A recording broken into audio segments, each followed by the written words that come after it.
Welcome to The Thriving Marriage, the podcast for those who want to get their spouse back in love with them and truly thrive. You'll learn why 95% of people don't save their marriage and the secret method no one else is talking about that will change everything for you. Are you ready? Let's turn tragedy to triumph. Here are your hosts, international marriage experts, Marc Johnston and Heather Choate.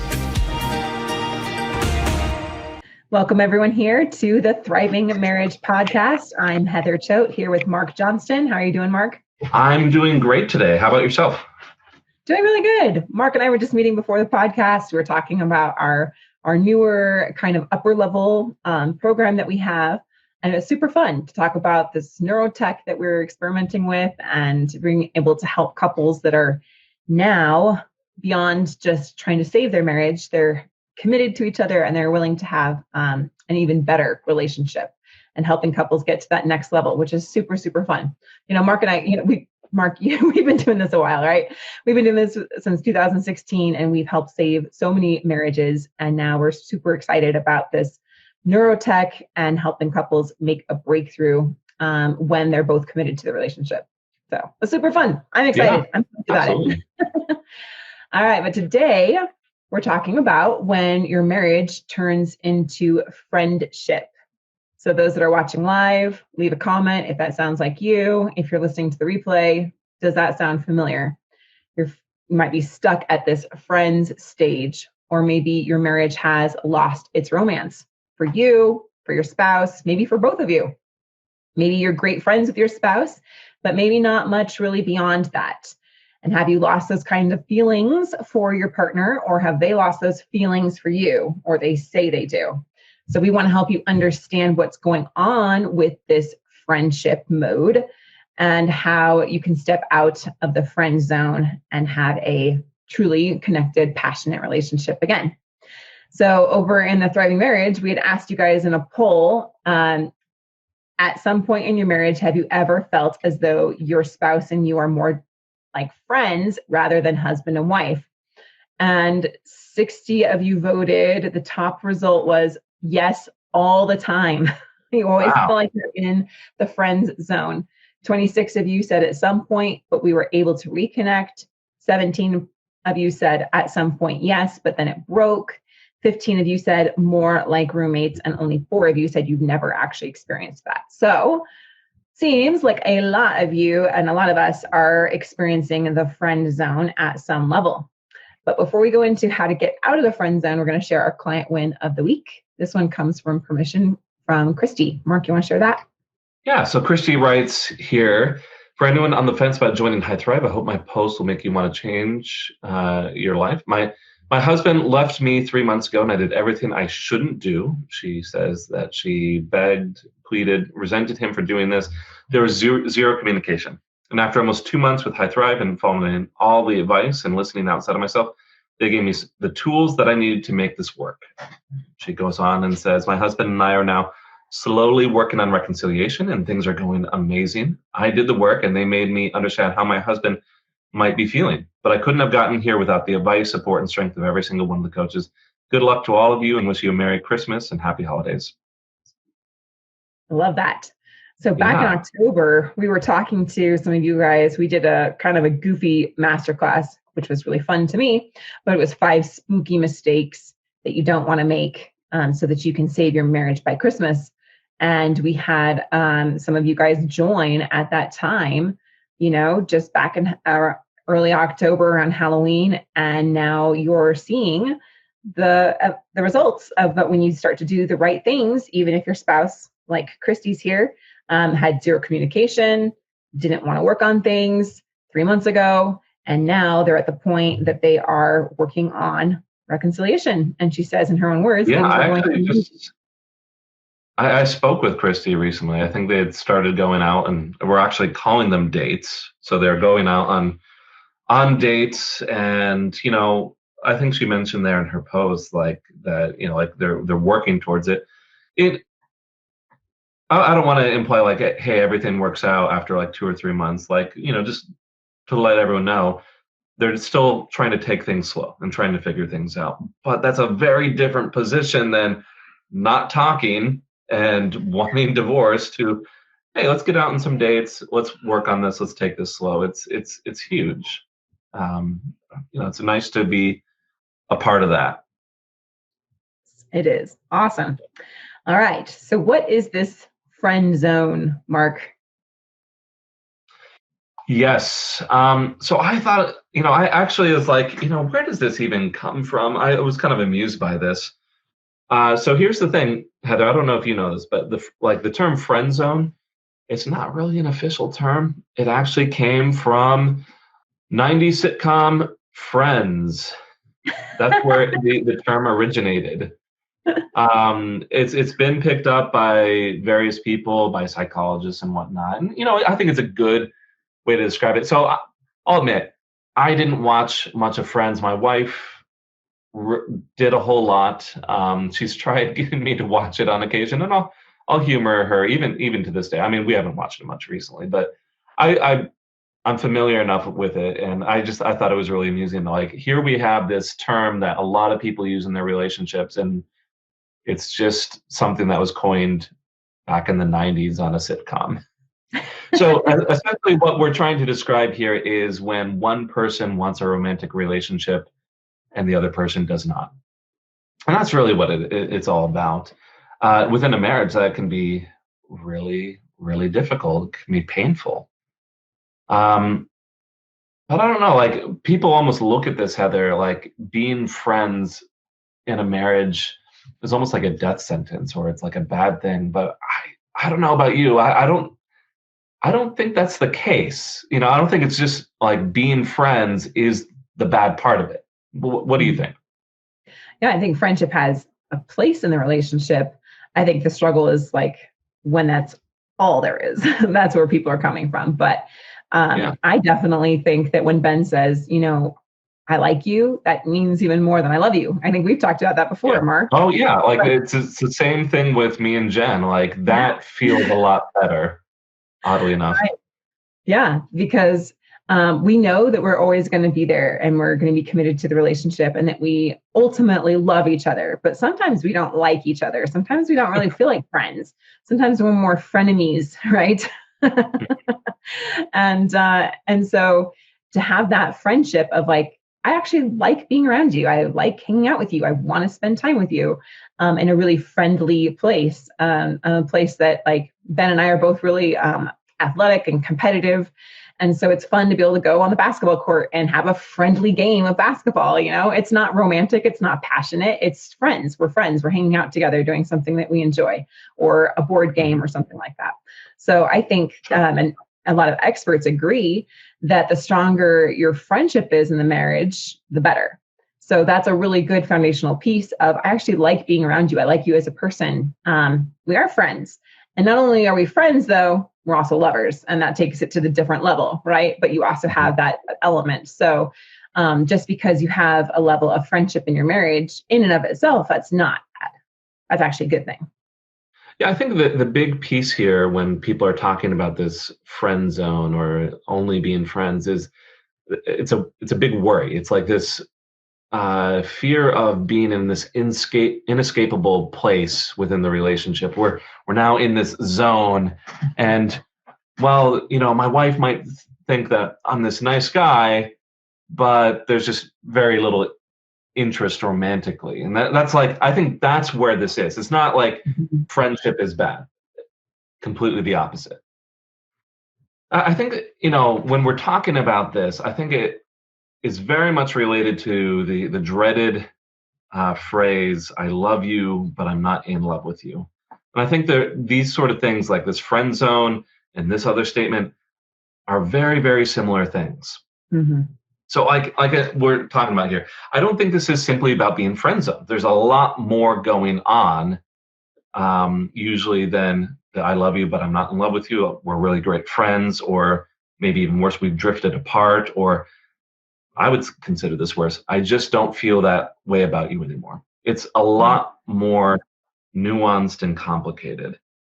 My opinion is that when the relationship has gotten to this point where people feel this way, other things are going on. Usually there's some small bits of micro damage that have built up over time.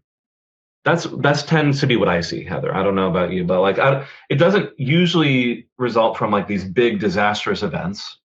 It's not like these huge painful affairs are going on where a person cheating is like completely like disregarding how their other person feels. It's not things like that. It's more like little things where, especially if there's hurt around romantic requests, as in, have there been bids for attention that have been turned down consistently? Has there been a lot of pressure or demands on your partner to be present romantically? I see situations where like people get upset if they're not having enough sex or if they're not having that time to connect, and that can feel a little bit icky, I think, at times.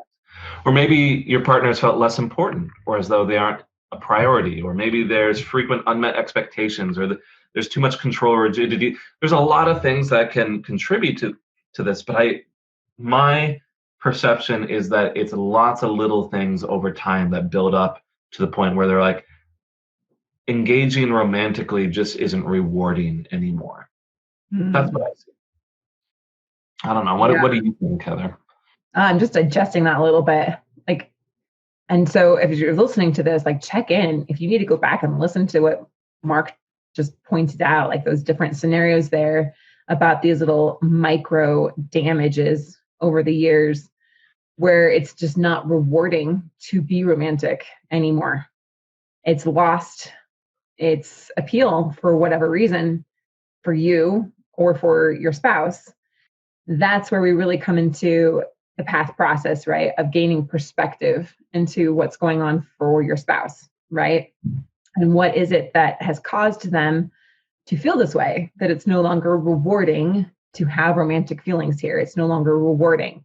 Now, Marc and I, we've helped so many, hundreds of couples now, and tens of thousands of couples in our courses and stuff like that. And we've seen a lot of commonalities. So Marc's giving some, commonalities there. I've also seen, and I'm even working with a couple right now where she said, I just don't feel that way about you because all these years I've been asking these things of you and you've been neglecting me, and so when we get into those kind of cycles, it just tends to tear a little more and a little more, a little more, a little more, a little more, until the point where it kind of feels broken. It feels broken, but it's not broken usually. It usually can still be repaired and healed, which we'll go into later. But that is where this comes from, to the point where it's no longer rewarding to this client to have romantic feelings towards her husband because she feels like it doesn't really get her anywhere. And she's tried so long and felt like she's been rejected so long that why even try anymore? Maybe I'll just be happier on my own. Why would I stay in a relationship if there isn't romantic feelings? We're friendly towards each other. We are friends, but we don't have that romance or that passion. I just can't feel that way towards you anymore. Now, another thing that I just wanted to point out that I also have seen, which is a little bit on a different side of this, is that when a spouse often makes requests and they're ignored, or you feel like maybe they're not the clear requests we're talking about, but you feel like you're putting yourself out there and you're trying to let your partner know, hey, I need more emotional connection, or I need more sexual intimacy. I need more physical touch. I need more emotional support, whatever that looks like. And you feel like those efforts aren't received until you make a big threat or a big demand. Then it becomes more of this manipulation or control thing, because now your spouse is listening to you. So sometimes I also see that going on, of where I don't want to come back to you, or I don't want to take divorce off the table, or I don't want to say that I have those feelings for you, because in this way, when I make these statements or I take these actions, now I'm getting a reward from it, because now you are giving me your attention. Now you are striving to meet my needs. And then they become hesitant to let that go, of I'm leaving you, or I'm going to, go be with someone else, or I love you, but I don't have those I love you, but I'm not in love with you. I don't have those feelings for you anymore. They're hesitant to take it off the table because they feel like that's the only thing that's working for them to try to, to get some of those needs met. So there's some things going on there. So Marc, what is this really all about? What's the symptom here versus the deeper root issues that are causing these feelings to come up in us or our spouse? Well, I think even what you're describing there is we're saying that there's a lot of nuances to this. There's a lot of different moving parts, and there's a lot of different potential causes here. But I think a lot of this is, the loss of romance here really isn't the cause of a failed marriage. But I'll hear that. We hear that all the time when they're saying, well, I'm leaving because we just don't feel that anymore. We're just friends now, and that's why I'm leaving. Much more is it's a symptom. So that's not the cause. The failed marriage or the loss of romance is a symptom of a loss of emotional connection, of underlying or unspoken resentment, of all these small hurts that go unrecognized, things like that. This is what we're talking about here. So it's very, very important to look beyond, that statement like, we just feel like friends, or I love you, but I'm not in love with you. That's not the issue there. Mm-hmm. So I'm going to flip that on its head, Heather. If we flip that around, presence of great romance, a lot of satisfaction, a great sex life, happiness in marriage, those things are a symptom of a mutually loving relationship. This is all these little things are what add up to this general sense of satisfaction or dissatisfaction. And we can't just look at the end result if we're going to try to fix something like this. We say, well, how do I get them to say that they love me? Or how do I get them to fall in love with me again? Mm-hmm. Goes beyond, it kind of ignores all the little contributing factors that have built up to that point where that statement is said. Yeah. That is something that I love. Sorry, I think the connection was lagging a little bit. I was just going to say that's something I love about what we do and where we came from the very beginning, Marc, with helping couples with their relationships as coaches, mm-hmm. is that we saw that there was a huge need for not just addressing these symptoms, that most people tend to focus on those symptoms themselves. And they think, okay, well, my spouse says they're not in love with me, and that's what the problem is, right? And they just take it at face value. And oftentimes those symptoms, like having an affair or anything like that, is where the pain is, right? The pain is in those things. And so we tend to focus on the things that we think are causing us the most amount of pain. And we often saw that a lot of other programs out there, a lot of other, well-meaning therapists and things like that tend to focus on these symptoms. And, all those years ago, you and I, Marc, were like, we're not just going to deal with the symptoms, because if you just focus on the symptoms and you don't heal the underlying root issue that's causing those things to show up, then you might change the symptom. You might get them to say, I love you. You might get them to end the affair. You might get them to come back to you or, talk more respectfully or stop drinking, whatever it is. But if you don't address the underlying root issue that's driving that behavior or that pattern in the relationship, it's going to crop up somewhere else. It's going to manifest in a different way. It might go from alcoholism to pornography, or, from arguments to withdrawal, And so unless we address those underlying symptoms, then that's when we, if you don't do that, you don't actually create real change. And what we're about is real transformation and real lasting change to have a truly thriving marriage, right? That's what we're all about. So I love that we focus there and we help you as you're going through this to shift away from the symptoms that are so painful to understanding what's really causing those things to show up. And when you can identify what those usually 4 or 5 sometimes of these root issues, then the symptoms take care of themselves. The alcoholism is no longer an issue when you finally understand what's driving that person to drink or to check out or to want an escape, right? The affair is no longer needed when the symptoms of what's driving them there are met, right? When there's no need, there's no more drive or desire to look anywhere outside the relationship for those things. And so I love that that's what we help people do. And I've said this before, I'm going to say it again because I just think it's such a great analogy, but you really can't read the label when you're inside the bottle.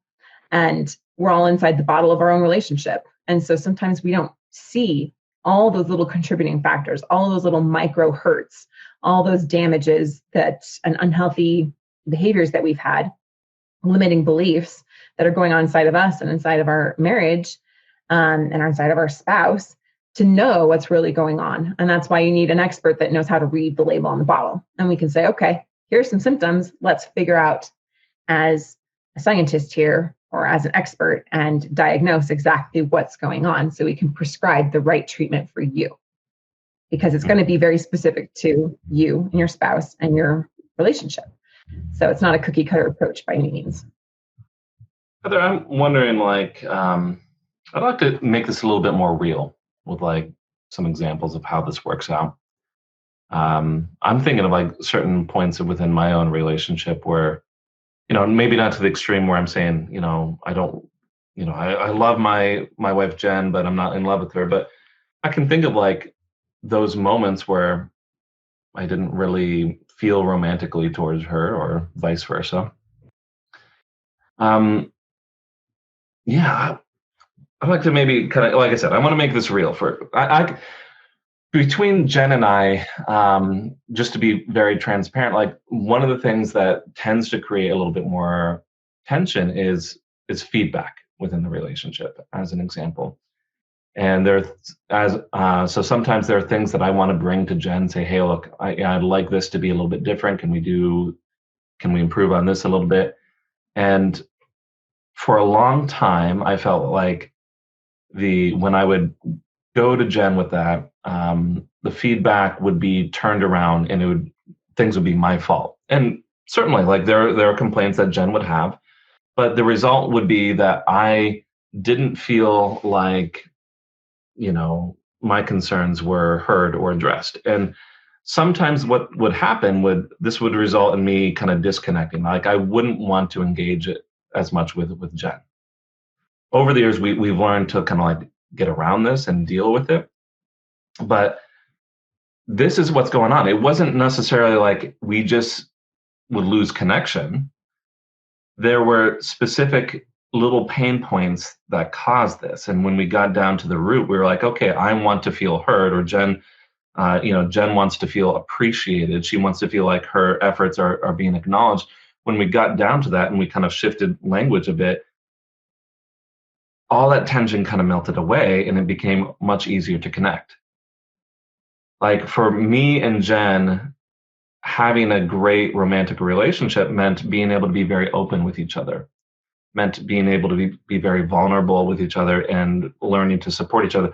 And that just felt so connecting and so secure that it made it so easy to feel high amounts of romance. I'm sure you and Ben have probably gone through similar things. And what I'm trying to illustrate here is it's not, once again, not about being friends.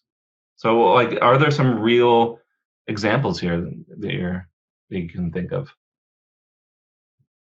Yeah, I think that we played on both ends of the spectrum where we've lost some romantic feelings for each other for a time, right? Mm-hmm. Where we go into patterns of withdrawal, right? Whether that's emotional, physical intimacy, where we just don't feel like I really want to do that for you because you hurt me here.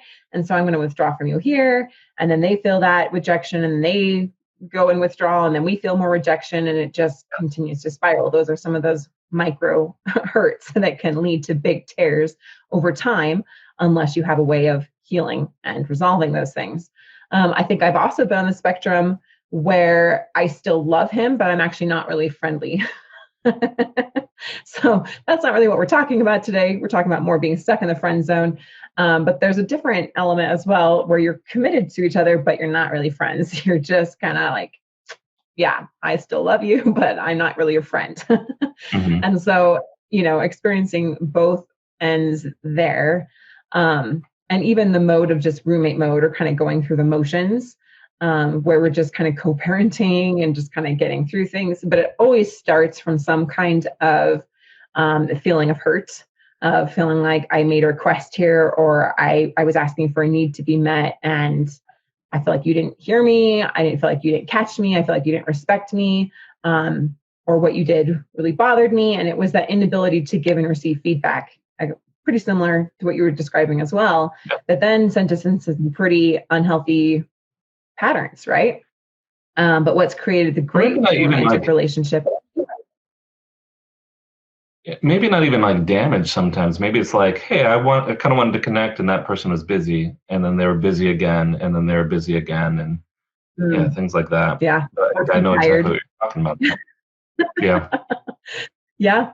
Ben and I have a hard time because he gets up very early for work. And so I don't get to see him in the morning. And then I get to see him in the evening when it's dinner time. And we got 8 kids. And it's like, then we do scripture study together, and we've got activities, and, we do get the little ones to bed, and it's just go, go, go, go, go. And sometimes at the end of the day, we're just both exhausted, which doesn't leave a lot of room for us to connect and have the time or energy. And so if you're continually met with, I don't really have time for you, I don't have energy for you, I'm too tired, then it just becomes really stale, and you can start to drift apart, right? And that's why it's so important that we have to find ways that work for us, even with those challenges, right? Which is like date night, or at least 15 minutes of connecting. Like, we found ways that work for us to keep the spark alive and to make sure that we prioritize things. For me, I found that like, it's frustrating that I feel like I give my best to everyone else all day long. I'm teaching the kids and doing podcasts. I'm like full of energy. And at the end of the day, I'm like a zombie. And that I don't really get to give my best to my husband. So I make sure that I do carve out space for that, because I've seen in the past, then we're just both zombies at the end of the day. And that's not really any fun. And it doesn't become very rewarding. And you get that continual message, that continual story of, we're tired and we don't really have time for each other because we're not that big a priority. And if that's not the story you really want told in your relationship, then you're the only one that gets to change it, which is what we talk about a lot with our stories there. But the great romantic relationship comes when we make time for each other, prioritize it, create a story that you really want to tell about your relationship. So my story is that we're the 80-year-olds sitting on the park bench, just happy, content, totally in the moment, absolutely in love, even kissing each other in front of our great grandkids, and they're totally grossed out by it because we're old, gross people doing that. But that's my story for us, right? Is that we're committed for life, and that we actually, even more than that, are eternal partners. And so that is my story. And I continually feed home messages that Marc teaches clients here, home messages to Ben and I, that this is what's true for us.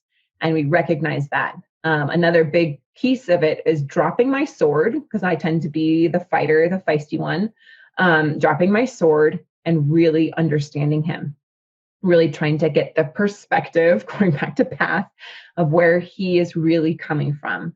And I am astounded and humbled, because more often than not, what I thought was going on for him and why he was doing a certain thing is almost never really what it was. And so I've learned to check my own story, my own belief about something, my own perspective about what he's doing and why he's doing it, because I'm almost always wrong, which is really humbling. And I have to swallow my pride, and I have to put down my sword, and I have to get on the same side of the table as him. And I feel like that has helped bring down a lot of walls and barriers that we had between us that really affected our romance and passion and friendship at certain stages, so that we could really connect and feel really understood and feel like, wow, we actually want the same things. We're just going about it in different ways. So let's get on the same side of the table together, and let's work on us together against this issue instead of you and me against each other. That's it in a nutshell. Yeah, I feel like there's almost like different stages to this, or different. It's a bit of a spectrum. Like, so you're talking about like what you and Ben do when you already have a relatively good relationship, and I do feel like just recognizing where a lot of our audience is struggling, and if like they're hearing these words, they're saying, there's partner is saying, okay, I love you, but I'm not in love with you, or I want to just be friends, or something like that. They're probably in more dire circumstances. And so I kind of want to talk about maybe what to do, what can be done at least at those kind of levels. Especially when you hear those dreaded words, hey, let's just be friends or something like that. Because I feel like even at that point, I think there's a lot of room to use that. I hear many times where a partner is ready to leave the marriage, but they say, hey, I want to maintain a good friendship. I want things to be really friendly. I still really like you. You're my best friend and I want you around. And I feel like there's a lot of room for like making things healthier in those circumstances. Yes. And I want to point that out. Yeah. Sorry, our connection is like lagging today. I'm sorry. I didn't mean to cut you off. There's something with our connection today. I just wanted to point that out too, that there's a lot of opportunity here. Marc and I, when we bring in clients and we talk to you guys, we always assess like where on the spectrum is this relationship. And the friend stage is like 2 steps from like amazing. Whereas like I'm checked out, I'm apathetic and I don't even care. And I'm going to just do this other thing. And I don't want to work on it with you. And I don't even want to be around you. Apathy is actually worse than hatred. I know some of you talk about anger and hatred and volatility and blame. Apathy is like, that one is really challenging, but we do get a lot of clients that start with apathy. Then we also have a lot of clients that start with anger and hostility and resentment and, hatred even. And that's up the spectrum even from there. Friendship is like so close to almost there, right? There's just a few things that need to be done differently. What we help most of our clients get to is actually what we call stage 3, which is the friendship stage, where you actually can have respect. You can have a civil conversation. You actually can talk to each other about things. You actually enjoy spending time with each other, even if it's just at a friendly stage.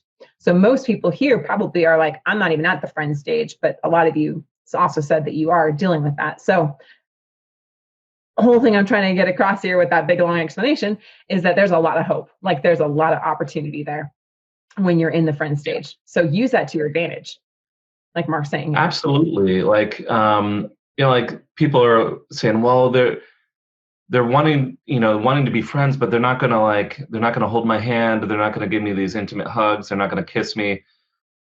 Well, yeah. And I think that's a bit of a big problem at this stage is like there's a lot of expectations, like the expectations are not matching up. A lot of expectations still for the person who wants the romantic relationship for things to continue to be romantic. And for the person who's saying, I just want friendship, to really be pushing that. And that's where a lot of the tension comes up and why ultimately, if people are at that stage, it fails. It's a lot of the like being needy, a lot of pressure is being put on the relationship. And, a lot of this, why can't you just be more romantic with me? Why can't you just hold my hand? I know we're just friends. Why don't we just make out a little bit? And I think that's a big issue. Like to me, it's almost like if you're at this stage, you almost treat it quite a bit like when you first start dating and you're like not sure whether they like you, quote unquote, or whether this is and you're trying to like navigate that and try to feel it out and like how does this person really feel. I think it, in my opinion, it should look a lot like that. Like Heather, I like in these scenarios, I feel like people are very different than when they become complacent in their marriage. Quite often the person, when they're trying to impress their partner and they're trying to date, they're a very confident person and they have their own interesting life and they have their own happiness and they have their own hobbies. And they're like, hey, you know what? If you want to be with me in this cool life that I'm having, that's great. I'd love to have you here. Conversely, when I see marriages get to this point and someone's like starting to get desperate, it's all those things go out the window. And it's like, I'm not confident and I need to put a little pressure on here because I'm going to stand up for myself and I'm going to ask them to have sex with me. And then I'm going to be really upset with them when they don't. And it just creates a lot of ickiness continued around these romantic feelings. So I think there's like very specific things that can be done around this. I think it would take a whole lot of time to go into that. But like that's where I feel things need to be. I don't know what your thoughts are there. Right. I was just talking to one of our clients that they're in this stage as well. And he's talking about how I heard you on the podcast. I listened to you and Marc. I watched your YouTube channel. I went to your master classes and I heard you talking about taking the pressure off. And he's like, Heather, it's like so unnatural to do that. It's like, it's so hard to like not do that because everything in me wants to be close to her. Everything in me wants to woo her back. Everything in me wants her to, have those feelings for me again. And, to not put my arm on her shoulder or to, tell her all these text messages of I love you and, to make these invitations to go on dates and stuff when she just wasn't receptive to it. And he's like, I finally got it. And I finally just did it. And I finally just took the pressure off. And now their relationship is so much freer. They both feel like they have space to explore this situation. And they're in the place of figuring it out still. But we've seen this with many clients. And so I get, like he said, it's hard and instinctual, to try to want to put the pressure on and to feel justified about it, that you're married and they made a vow. And so of course you should be this way as a husband and wife and all those different things. But the bottom line is, like Marc said, it absolutely backfires when you're coercing them, when you're pressuring them, when you're arguing with them, when you have all these expectations at this stage. It will absolutely backfire and make things so much worse. And so I really hope that you'll listen to that. I get that it's not easy, but at the same time, when you step out of fear and you step into a place of inner certainty, of inner calm, like Marc said, you don't really feel like you need them to make you happy or need them to love you. But if they choose to, it adds to your already full store of wellness, right? Your already full store of love, your already full store of happiness. And so that's one of the things that we help you do, because it doesn't feel really natural to do that, to learn how to stop putting on the pressure, to stop being needy, to stop having these expectations that are only backfiring and hurting both of you right now. But to find that sense of like inner wellness, this inner confidence, this inner calmness, and to have your own interesting life, right? To have your interesting life, and then that's an attractive place to be. Not only do you feel better because you feel happy no matter what, you feel calm, you feel confident, and you feel better. And not only that, but you're actually more attractive to your spouse, because we like being around calm, confident, happy people that have interesting lives. It's probably what drew you together in the first place, like Marc said, when you're first dating. So, here's what works. And if you want to do what works, these are the first steps, and we can help you bridge the gap to the rest of it, taking the pressure off. I think a really important part here is that if your spouse is choosing to leave, then they need to choose to stay. And you actually want them to choose. You don't actually want to force them or coerce them or pressure them, because if they came back from you doing that, it wouldn't be where you actually want your relationship to be. Anyway, it wouldn't work long term either. So just knowing that you come from that kind of a place, and that when they come to you again, that they chose it, and that will feel good and right to both of you. That's where we want to get you. Absolutely. All right. Should we move on to the marriage mythbuster, or is there anything else we want to add? Yeah, absolutely. All right. Oh, I think that's great. Yeah, so I like this myth, and just so everyone knows, we take these from comments and questions and just experience with working with people who are dealing with issues in relationships, and we come across this idea that arguments, or most every argument has a correct solution. They're like a way things should be done and way they shouldn't be done. And even if people don't put it in those words, I think a lot of people fall into that trap, like where in an argument, in a situation where people are disagreeing, there's a right and a wrong. I'm going to point out, I think that to some degree, this reflects current political thinking and the political climate. I'm not going to go too much into that, but I tend to go a little bit more middle of the road on things like that.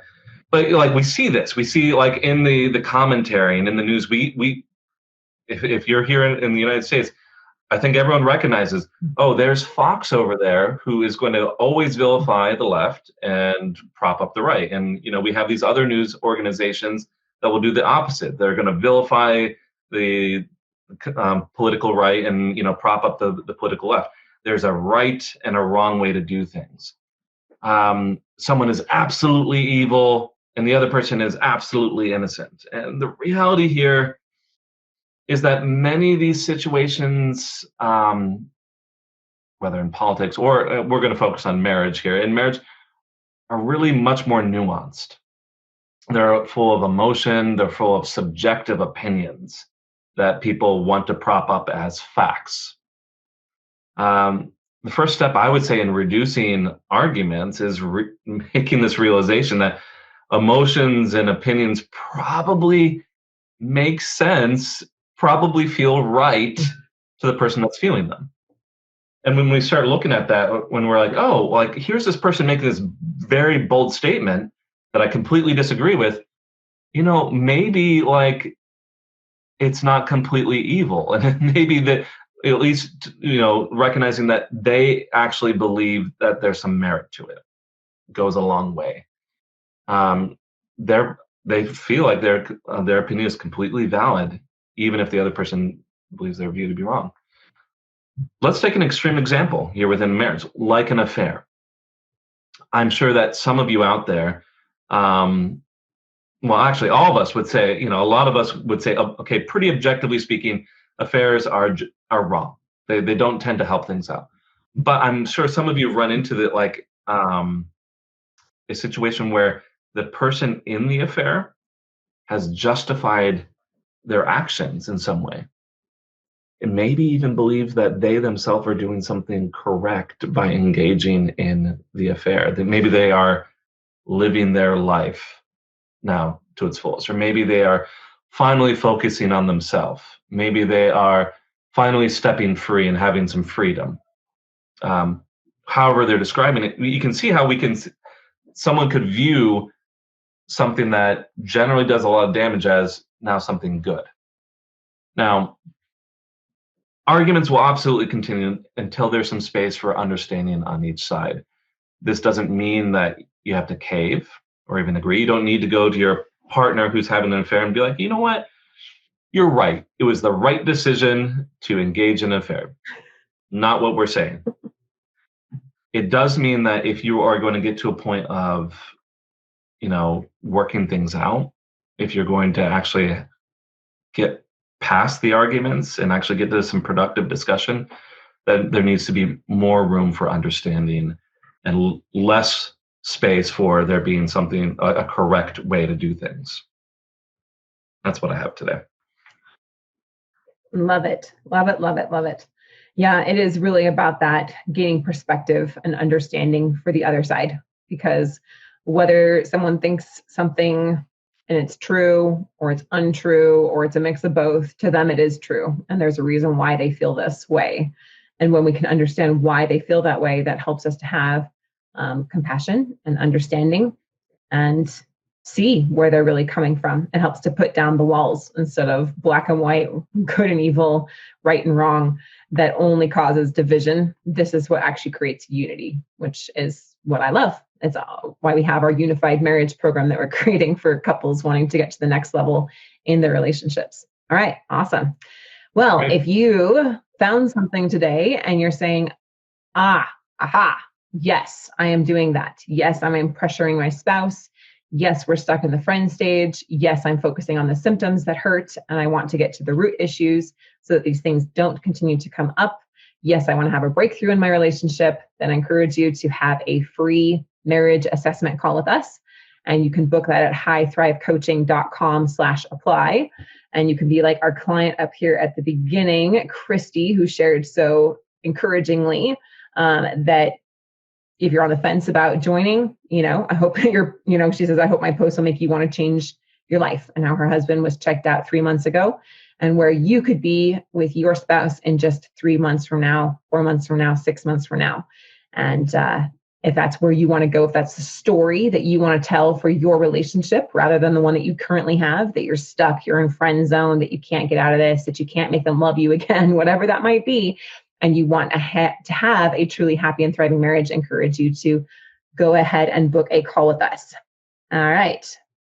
Next week, we're going to have a special guest on here, our client, Farron Williams. Sorry, Farron, you're awesome. I'm super excited to do this interview with you next week. It's going to be truly amazing. So if you guys want to see what's possible for you and your relationship, encourage you guys to tune in next week for that interview with Farron. Yeah, right, I mean, thank you so much Farron for actually joining. was a client a while ago. Farron was a client a while ago, and he actually reached out to us. He's saying, "Hey, it's been several months now. Just wanted to let you know about all the successes that I've had since then." And he actually reached out to us to try and talk to us about all this. So we're really excited about that. Yeah, it's amazing. I love seeing client success year after year, which is a beautiful thing. All right. Thank you so much, Marc. Thank you guys for joining, and we'll see you next week. Thanks for listening to The Thriving Marriage, your A to Z blueprint for not just surviving marriage, but thriving. Until next time, my friends, thrive on.